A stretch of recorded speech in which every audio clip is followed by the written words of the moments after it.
14 अगस्त 1947 को जिसकी जेब में 10 रुपए थे, गौर से सुनना, काम आएंगे और सब समझ आ जाएगा। जो बात आप किताबों में 10वीं 12वीं ग्रेजुएट पोस्ट होकर समझ नहीं पाओगे, वो एक संडे कार्यकर्ता आपको आधे घंटे में समझा देगा और आपको समझ में आ जाएगा। 14 अगस्त 1947 को हम लोग इस देश में अंग्रेजों के गुलाम थे। क्या थे? जोर से बताओ, क्या थे? 15 अगस्त 1947 को ये देश आजाद हो गया। लेकिन 14 अगस्त 1947 को जिसकी जेब में 10 रुपए थे, 16 अगस्त आजादी के अगले दिन भी उसकी जेब में 10 ही रुपए थे।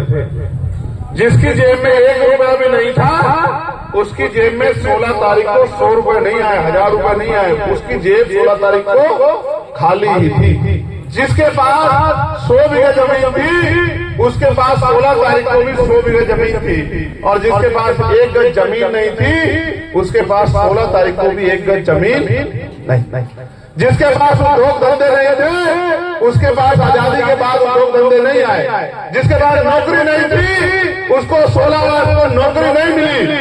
असली बदलाव हुआ जब 26 जनवरी 1950 को डॉक्टर बाबा साहब अम्बेडकर का संविधान इस देश में लागू हुआ। वो संविधान जो मजदूर को भी वही इज्जत सम्मान देता है, अवसर देता है, जो मुख्यमंत्री के बेटे को देता है, जो विधायक के बेटे को देता है, जो उद्योगपति के बेटे को देता है, वही जिंदगी जीने का अधिकार किसान मजदूर के बेटे को भी देता है। अब संविधान तो लागू हो गया, लेकिन बाबा साहब को यह एहसास था कि अगर हमारे लोग पढ़ लिख नहीं पाए तो अपने अधिकारों को नहीं जान पाएंगे, और अधिकारों को नहीं जान पाएंगे तो अधिकारों को ले नहीं पाएंगे। उनको ये डर था कि जिन लोगों ने सदियों से उनको अधिकार नहीं दिए, वो आज उनके ऊपर दया खाके उनको अधिकार नहीं देंगे। इतने दयावान लोग नहीं है, इसलिए उन्होंने हमें वोट का अधिकार दिलाया। क्या दिलाया? जोर से बताओ, क्या दिलाया? आवाज पर मैं इधर से पूछूं, क्या दिलाया? वोट का अधिकार। और वोट का अधिकार दिला क्या कहा उन्होंने?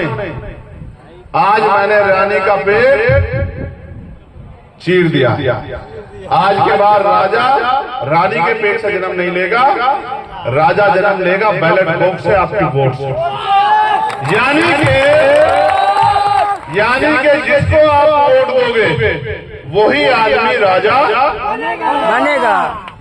इसलिए उन्होंने जब वोट का अधिकार दिलाया तो सब लोग नाराज हो गए। कोई कहता वोट का अधिकार उनको दो जिनके पास बहुत पैसा है, कोई कहता उनको दो जो लगान देते हैं, कोई कहता उनको दो जो उद्योगपति है, कोई कहता उनको दो जो ऊंची जाति है, कोई कहता उनको दो जिनमें बहुत जमीन है। बाबा साहब ने कहा जब तक वोट का अधिकार प्रति व्यक्ति को नहीं मिलेगा, तब तक इस देश में लोकतंत्र नहीं आएगा।